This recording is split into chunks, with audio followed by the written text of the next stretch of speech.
आइए देखते हैं क्वेश्चन नंबर 3 का 5th पार्ट क्या बोलता है। The fractions become 9/11। बोल रहा है कि एक फ्रैक्शन 9/11 हो जाता है जब उसमें हम न्यूमरेटर और डिनोमिनेटर में दोनों में क्या कर देते हैं, 2 जोड़ देते हैं।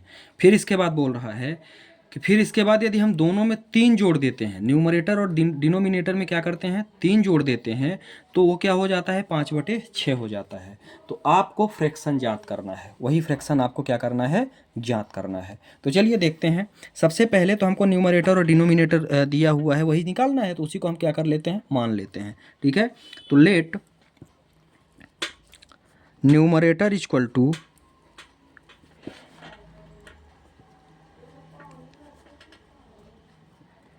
मैंने मान लिया x है, एंड डिनोमिनेटर मैंने क्या मान लिया,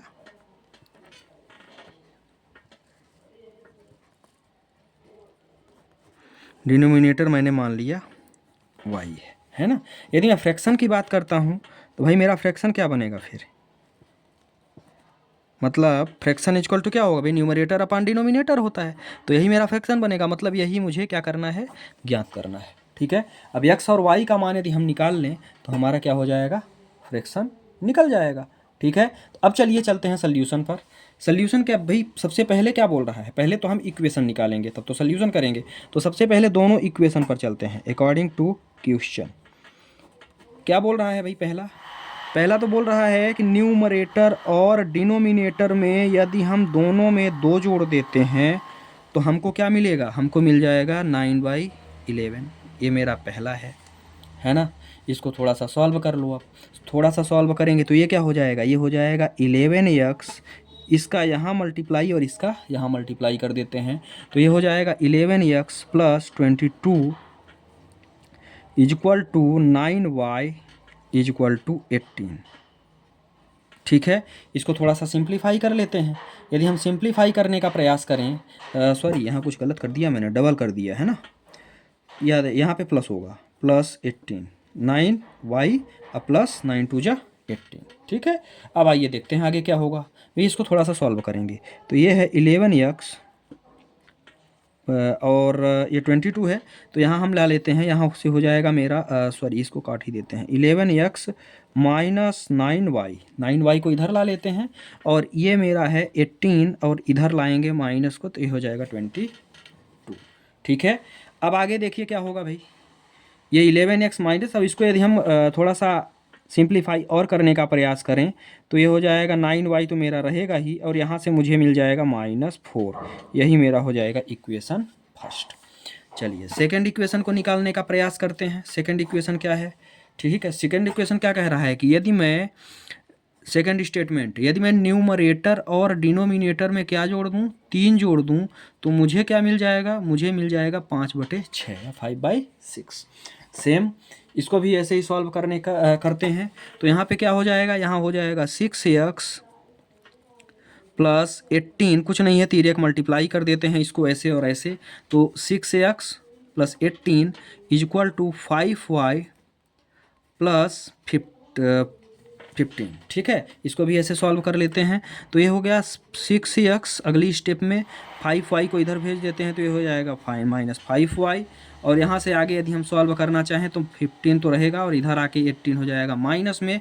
तो अगला मुझे मिल गया 6x - 5y इक्वल टू -3। ये हो गई मेरी इक्वेशन नंबर सेकेंड। बात समझ में आ गई, ये मेरी हो गई इक्वेशन सेकेंड। ठीक है, अब मुझे दोनों इक्वेशन मिल गई हैं। अब स्क्रीन से हम प्रश्न को क्या कर रहे हैं, गायब कर रहे हैं। अब हम देखेंगे सल्यूशन। अब आगे इक्वेशन फर्स्ट से हम क्या करेंगे, x का मान निकालेंगे। जब हम इक्वेशन फर्स्ट से, तो अब हम क्या करेंगे, फ्रॉम इक्वेशन फर्स्ट, है ना। तो यहाँ से हम ये x का मान निकालना चाहें तो ये हो जाएगा 11x इक्वल टू, और 9y को इधर भेजेंगे तो 9y, ये 9 है, और यहाँ पे -4, तो x इक्वल टू यदि हम निकालें तो यहाँ हो जाएगा 9y -4, और अपान में मुझे क्या मिल गया, 11। ये मुझे मिल गई इक्वेशन थर्ड। आ गया समझ में। अब ये जो इक्वेशन थर्ड मिली है, ठीक है, इसको हम यहाँ इक्वेशन सेकंड में x का मान रख के वैल्यू को फाइंड करेंगे। ठीक, आइए देखते हैं। तो यहाँ पे क्या है, in equation second and third.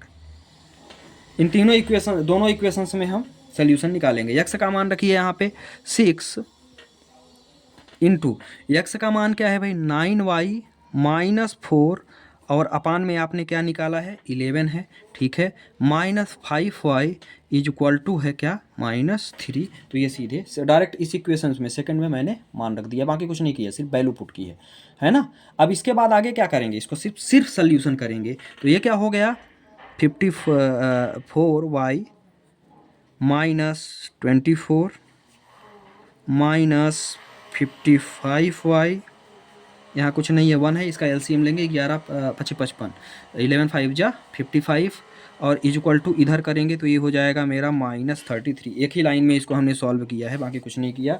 देखिए एक बार इसको आप समझा देते हैं किया क्या है। यहाँ पे यहाँ हमने इसका यहाँ मल्टीप्लाई किया 54, यहाँ करेंगे 24, ठीक है, ये 54y। फिर इसके बाद जब इसमें आते हैं तो यहाँ पे कुछ नहीं है डिनोमिनेटर में, तो 1 ले लेते हैं और एलसीएम 11 आएगा। 11 का यहाँ मल्टीप्लाई करेंगे तो 55 आएगा। और फिर ये जो 11 टोटल बचा है, टोटल 11 का मल्टीप्लाई हम इधर कर देंगे, है ना, तिर्यक मल्टीप्लाई। तो यहाँ कुछ नहीं है तो यहाँ 1 है, 1 का मल्टीप्लाई होगा तो यही आएगा और बट इक्वल टू में -33 आ जाएगा। आगे समझ में। इसके बाद आगे चलते हैं, आप आगे सॉल्व करते हैं। तो भैया यहाँ से क्या है, यहाँ से ये -y बचेगा, भैया ये 54y है और ये 55y है, बड़ी संख्या में माइनस लगा हुआ है तो ये -y हो जाएगा। और यहाँ से यदि हम सॉल्व करना चाहें तो -33 तो रहेगा ही, और यहाँ से यदि 24 को इधर भेजेंगे तो ये क्या हो जाएगा +24, ठीक है। तो y बराबर मुझे क्या मिल गया, y बराबर मुझे मिल गया -9, यही मिलेगा। तो ये और ये कटा तो y बराबर मुझे क्या मिल गया 9 मिल गया। बात समझ में आ गई। अब ये जो y का मान आपने निकाला है, यही y का मान आप यहाँ रख दो तो मुझे x का मान मिल जाएगा, ठीक है। तो चलिए देखते हैं कैसे भाई। x बराबर डायरेक्ट मैं y का मान पुट कर रहा हूँ, तो 9 × 9 -4 अपान में 11 आया। इसी को आगे और सिंप्लीफाई करो तो 9 9 जा 81 -4 अपान में 11 तो कितना आया 77 अपान में 11, तो ये कटा तो कितना आ गया 7। तो यक्स का मान मुझे कितना मिल गया 7। आ गया समझ में। अब मेरा फ्रैक्शन क्या था भाई, फ्रैक्शन था x अपान y। फ्रैक्शन क्या था, फ्रैक्शन था x अपान y, यही था, है ना। और x बराबर आपने क्या निकाला है, x बराबर हमने निकाला है 7 और y बराबर कितना निकाला है 9, ठीक है। तो मेरा जो फ्रैक्शन प्राप्त हुआ वो कितना प्राप्त हुआ 7/9। इस तरह से इस प्रश्न का भी सल्यूशन हुआ कंप्लीट। आशा करता हूँ कि समझ में आया होगा। आप स्क्रीनशॉट ले सकते हैं, है ना। ज़्यादा से ज़्यादा वीडियो को शेयर करें, चैनल को सब्सक्राइब करें और वीडियो को लाइक करें। थैंक्स।